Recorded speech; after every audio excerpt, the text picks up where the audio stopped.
A esperança é insistente, mesmo triste ela reside, mora lá na minha casa, vive aqui nessa cidade. Quando alegre cria asa, quando chora ela pousa. Boa noite, amigos queridos, amigos do Grupo Esperançar, que tem nos acompanhado nesses evangelhos online todo esse tempo. Boa noite a todos que gostam das nossas reflexões, que nos acompanham. Hoje nós vamos fazer uma reflexão sobre a nossa casa mental. E é um momento em que a gente tem a nossa casa física como algo tão importante, tão central na nossa vida, por causa da situação que nós vivemos e ainda estamos vivendo de pandemia. Foi todo mundo obrigado a se voltar para dentro da sua casa física. Foi todo mundo forçado a trazer para dentro da sua casa física o seu trabalho, as suas relações interpessoais, ou seja, tudo de importante na nossa vida passou a acontecer dentro da nossa casa física. E aí a nossa casa física naturalmente se tornou o centro das nossas atenções. Então é muito natural que a gente tenha utilizado o nosso tempo para tornar a nossa casa física um espaço agradável, tornar a nossa casa física organizada, bonita, cheirosa, agradável para todos que vivem ali, porque nós fomos obrigados a viver um período muito maior do que a gente imaginava dentro das nossas casas físicas, sem ter possibilidade de visitar as pessoas, sem ter possibilidade de compartilhar momentos com outras pessoas, de sair como a gente sempre fez, né? Nós fomos tolhidos da nossa liberdade por um tempo por causa da pandemia. E aí a gente pensa o seguinte, o que adianta a nossa casa física estar maravilhosa, super organizada, cheirosa, toda arrumada, toda linda e agradável para quem está lá dentro, se a casa mental destas pessoas que vivem lá não estiver organizada? Porque na casa mental, na nossa casa mental, é onde acontece o nosso estado de espírito. E quem faz uma casa física não são as paredes, né? As paredes que envolvem esse ambiente. Quem faz a casa física é a pessoa que mora lá dentro. Quem faz o ambiente da casa são as pessoas que dividem aquele espaço. Então, essas pessoas, elas têm que ter individualmente a sua casa mental organizada. A sua casa mental tem que ser um lugar agradável, tem que ser a morada de Deus, tem que ser um lugar que seja capaz de nos nutrir com força, com esperança, com alegria, para que a gente possa multiplicar e compartilhar esses sentimentos com as pessoas que estão ao nosso redor, que dividem a nossa casa física conosco. Não somente a nossa casa física como unidade de moradia, mas a nossa casa física como planeta Terra. Claro, a gente está agora centrado na nossa casa física por causa deste momento em que a gente vive, mas a nossa casa física é a nossa cidade, o nosso estado, o nosso país e o nosso planeta, onde a gente vive, onde a gente compartilha momentos e compartilha relações com outras pessoas. E aí a gente pensa, como organizar a casa mental? Porque a casa física a gente sabe bem como organizar, é muito fácil. A gente sabe as diretrizes para organizar uma casa física. Agora, a casa mental, como deixar ela um lugar de conforto, de amor, onde eu me sinta segura? Como organizar esta casa física? A gente pode começar pensando em doações. Então, toda doação que a gente faz, seja de uma doação material ou seja uma doação de amor, de caridade, a doação do seu tempo, com carinho fraterno com o outro, toda doação que a gente faz torna a nossa casa mental muito melhor, muito mais agradável. E aí um momento que a gente está vivendo, que as pessoas precisam, né, tanto de coisas materiais quanto de carinho, de às vezes ouvir você, às vezes uma conversa. As pessoas ficaram tão solitárias nesse período, elas ficaram tão isoladas em suas casas, tão longe às vezes da sua família, impossibilitadas de conviver com as pessoas, e isso causou muita tristeza nos corações. As pessoas ficaram muito sozinhas.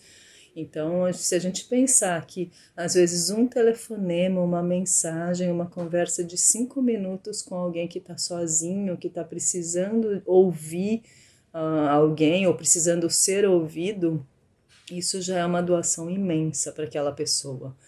E muito mais para a gente.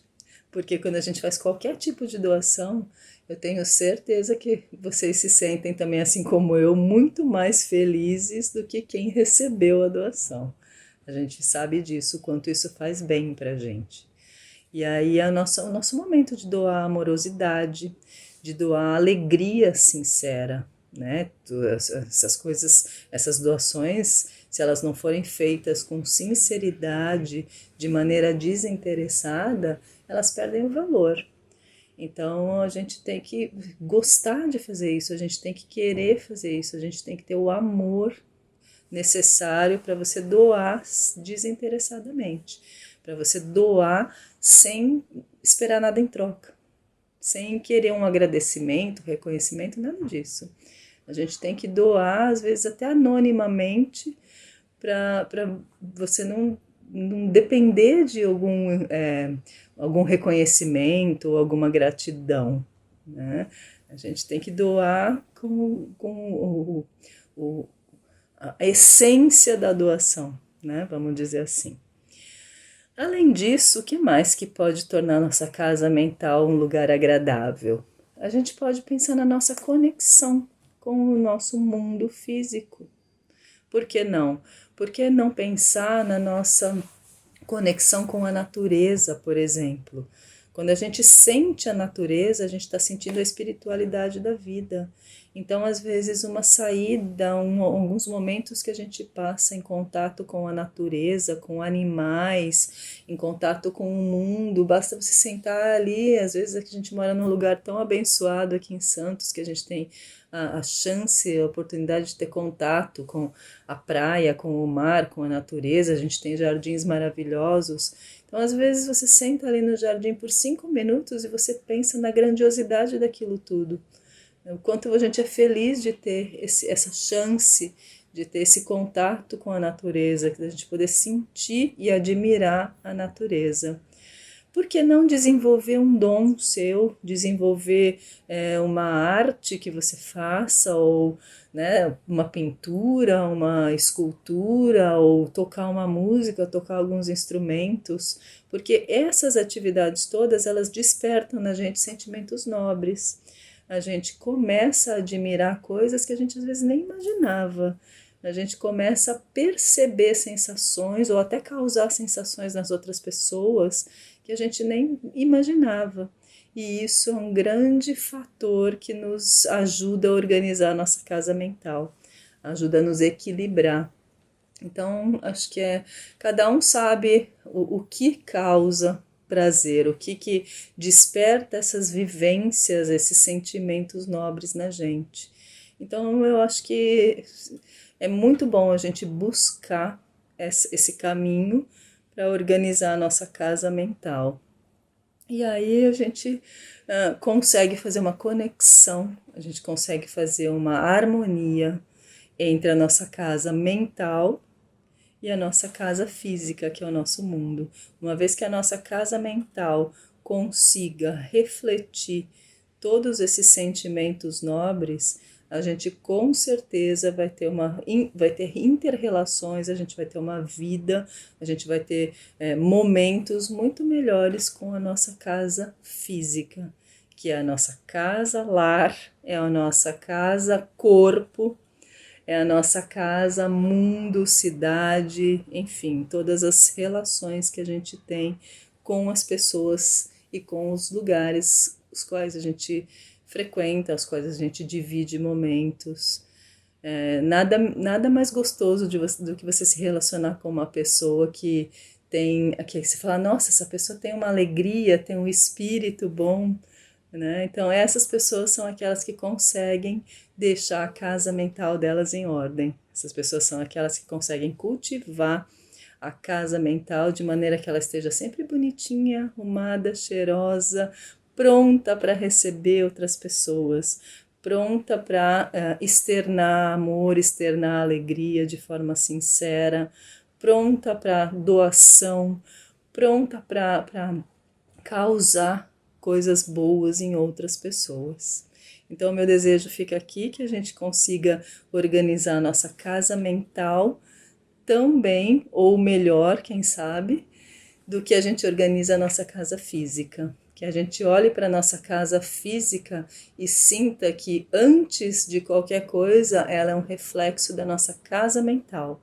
Bonita, cheirosa, florida, alegre, cheia de luz. Amigos, boa noite a todos e seguimos com o nosso Evangelho. Olá, amigos e amigas do Grupo Esperançar. Estamos conversando sobre o capítulo do Evangelho Há muitas moradas na casa de meu Pai. E nesse contexto, inicialmente, temos que reconhecer que essas moradas de Deus são todas as suas obras. Kardec, na pergunta número 1 do Livro dos Espíritos, quando a descreve como que é Deus, já deixa uma dimensão de que a nossa inteligência ainda é muito pequena para a compreensão da divindade. Esse Deus único, todo amor e toda bondade, ele está permeado em todas as suas criações. E nós também fazemos parte dessas belas criações. Somos criaturas de Deus. Portanto, como Deus está em todas as suas criações, Ele também está dentro de nós. Mas como Deus, tão grandioso, está dentro de nós, e tantas vezes nos achamos tão pequeninos, cheios de imperfeições. Bem, se todos igualmente fomos criados simples e ignorantes, com a bênção do livre-arbítrio, para que através de nossas escolhas pudéssemos tecer a caminhada extensa da nossa evolução, nós vamos encontrar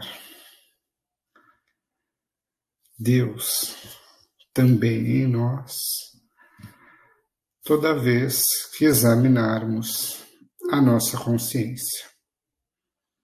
É na consciência de cada um de nós que estão todas as leis divinas. Esse código maravilhoso é o tesouro que temos para nos fazermos moradas de Deus.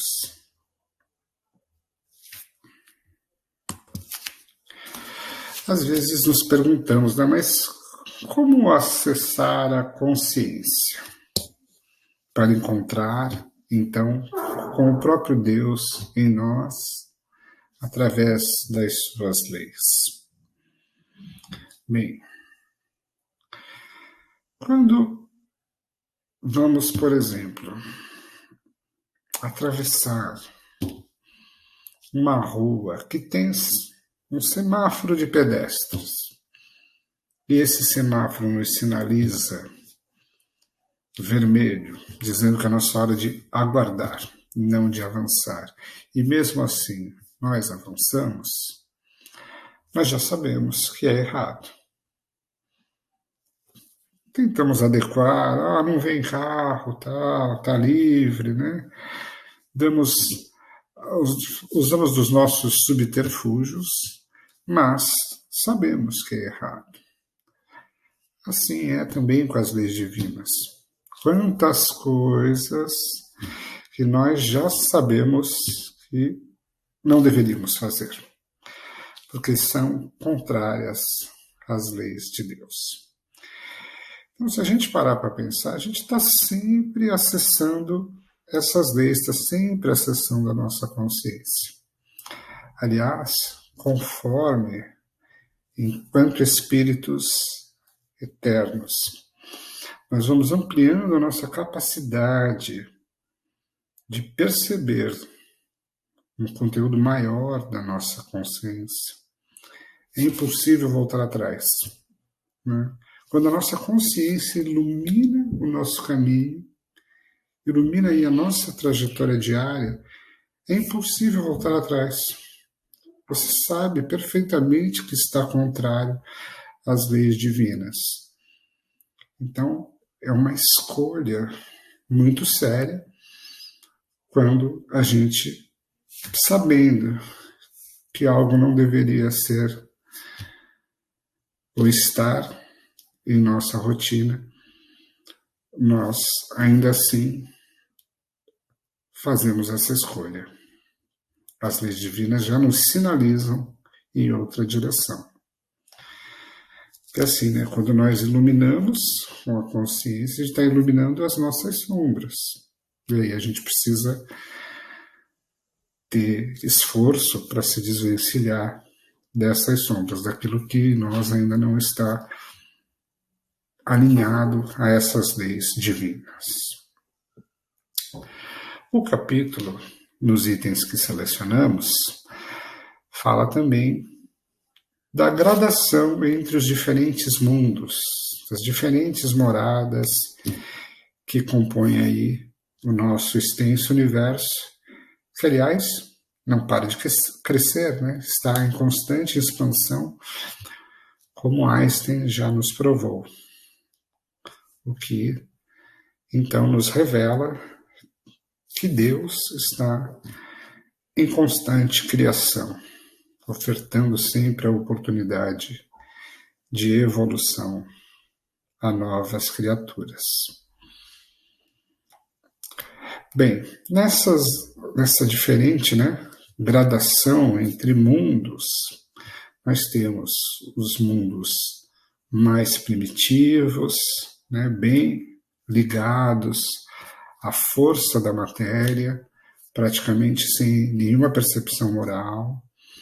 Temos os mundos de prova e expiação, tal como é o planeta Terra, mas agora, né, o nosso compromisso, né, aqui no planeta, nesse milênio, já é a transição para um mundo de regeneração, onde o espírito ainda expia, mas já está em melhores condições.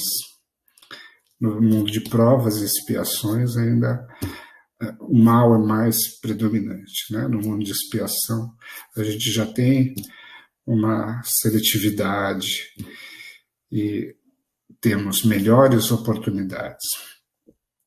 Depois, nós temos os mundos chamados ditosos ou felizes, e depois os mundos chamados celestes ou divinos, onde habitam os espíritos puros.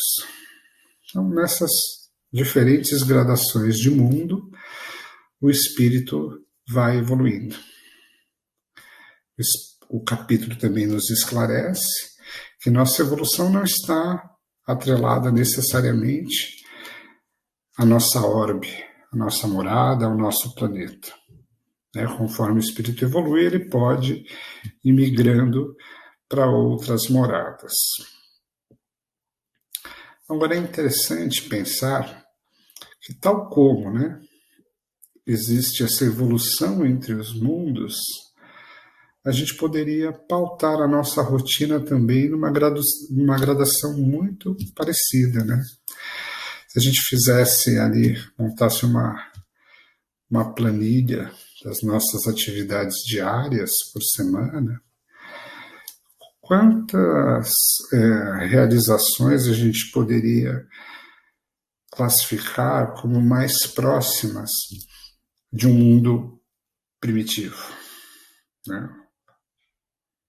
Onde prevaleceu, de repente, o nosso egoísmo, onde não soubemos ouvir os outros, tivemos atitudes, de repente, até imaturas, por outras vezes até agressivas, selvagens.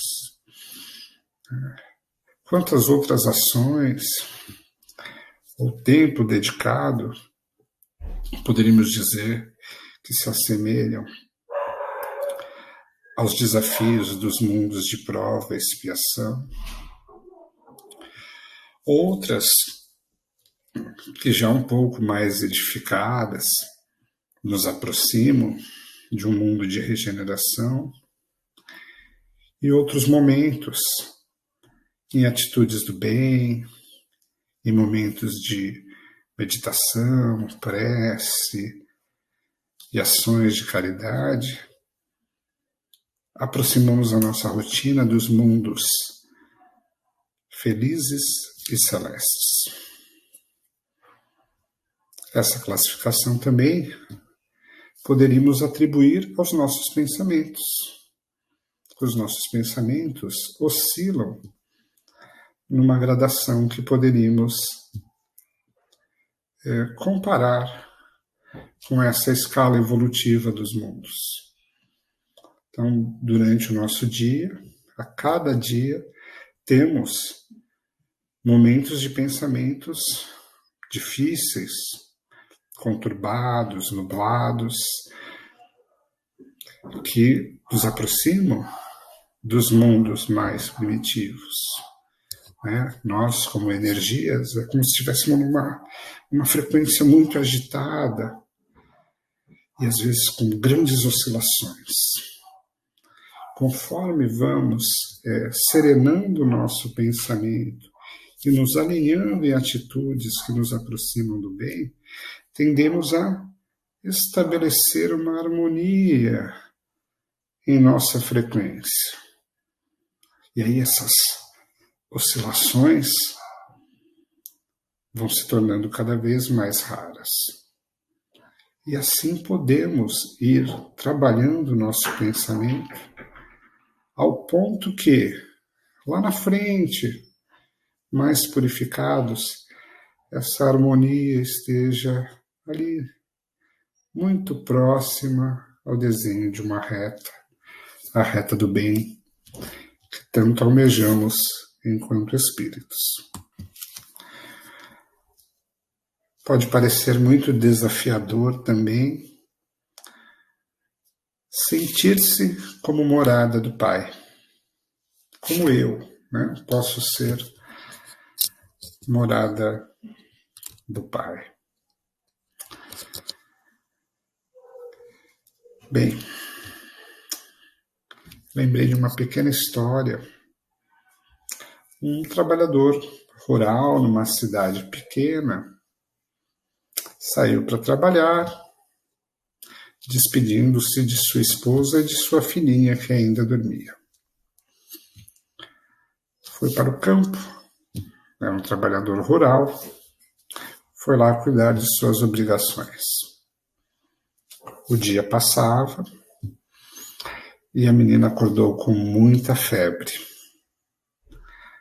A mãe, bastante preocupada, fez contato com o médico local, que ainda tinha o hábito de visitar as residências. E o médico se dirigiu, então, até a sua residência. Porém, no caminho, o médico se deparou com um obstáculo na pista, que dava acesso às terras onde ficava a residência desse casal. que estava com a filha doente. O pai nem imaginava o que estava acontecendo com a filha, trabalhando no campo, enquanto a mãe, já um tanto aflita, praticamente desesperada, aguardava a chegada desse médico. Quando o médico no caminho se depara com um obstáculo, percebe que um trabalhador manipulando um trator vem ao seu socorro e consegue, com o auxílio do trator, desobstruir os obstáculos, uma árvore caída que impediam o acesso do médico à continuidade daquele caminho. Muito bem. O médico segue e consegue chegar à residência, consegue examinar a criança, consegue administrar remédios e dar toda a prescrição necessária para que a sua saúde pudesse ser restabelecida. O pai, ao retornar mais tarde, no fim do dia, em casa, descobre tudo o que havia acontecido e, conversando com a esposa, descobre que fora ele mesmo, enquanto trabalhador, em cima de um trator, sem saber, que desobstruiu o caminho por onde o médico que ali passava acabou auxiliando e salvando a sua filha. Então, por que eu estou contando isso? Porque Jesus já nos falou: o que fizeres a cada um desses pequeninos, também a mim fareis. E, fazendo a Jesus, estamos também fazendo a Deus. Um amigo, um confrade Formiga, na época de mocidade, em suas preleções, quando eu ouvia lá no Ismênia de Jesus, ele sempre deixava a seguinte reflexão: procurei a Deus e não encontrei. Procurei ao próximo e encontrei a mim mesmo e a Deus. Então, procurei a Deus, não encontrei. Procurei a mim mesmo e não encontrei. Procurei ao próximo e encontrei os três. Então, nos colocando disponíveis para encontrar o próximo em suas necessidades, estaremos nos encontrando a Jesus e encontrando Deus dentro de nós. Essa é uma pauta que precisamos colocar em nossas rotinas. E dessa forma, nos sentirmos moradas do Cristo e de Deus. Uma boa semana. Você tem tempo? Porque eu vou te contar uma história.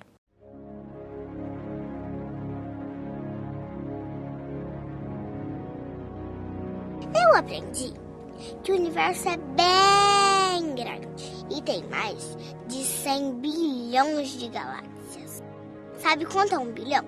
Meu pai disse que é muito e é mais de 1000. E em cada uma dessas galáxias tem mais de 100 bilhões de estrelas. E que elas às vezes são bem maiores que o nosso Sol, que eu acho bem grandão. Em volta da maioria dos sóis tem um montão de planetas, igual ao nosso. Às vezes bem grandão, às vezes bem pequenininho. E o nosso planeta é tão lindo.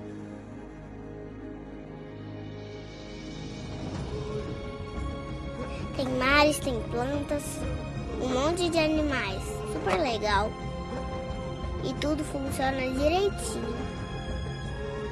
Só no nosso planeta tem mais de 7 bilhões de pessoas. Tem gente de tudo quanto é jeito, em tudo quanto é lugar. E isso contando só os vivos, hein? Tem gente na China, no Japão, na África, na Europa. E no meio de tanta gente, o meu pai achou a minha mãe. Meu pai também me contou que o corpo dele tem mais de 1 trilhão de células. E que eu nasci quando juntou uma célula dele com uma célula da mamãe. E olha que deve ser muito difícil achar uma célula, porque ela é muito pequenininha. E é graças a isso que hoje eu estou aqui, brincando e aprendendo.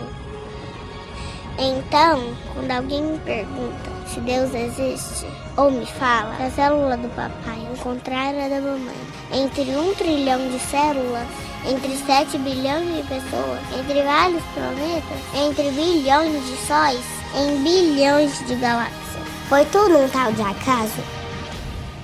Eu falo, você tem tempo? Porque eu vou te contar uma história.